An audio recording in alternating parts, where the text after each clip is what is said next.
Hi అండి, welcome to our channel. ఈరోజు recipe పాలకూర మిల్ మేకర్ రైస్ అండి. ముందుగా స్టవ్ వెలిగించుకొని ఒక గిన్నెలో వాటర్ పోసుకొని అవి మరిగిన తర్వాత మిల్ మేకర్స్ వేసి ఒక 2 నిమిషాల తర్వాత అవి తీసి ఇలా గట్టిగా పిండి పక్కన పెట్టుకోవాలి.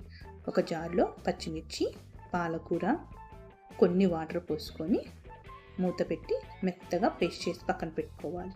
ఇప్పుడు స్టవ్ వెలిగించుకొని కుక్కర్ పెట్టుకొని చెక్క, లవంగా, ఇలాచి వేసి అవి వేగిన తర్వాత ఉల్లిపాయలు కూడా వేసుకొని ఉల్లిపాయలు కొంచెం రంగు మారేంత వరకు వేయించుకొని మిల్ మేకర్స్, 1 స్పూన్ అల్లం పేస్ట్ వేసి కొంచెం వేయించుకోవాలి.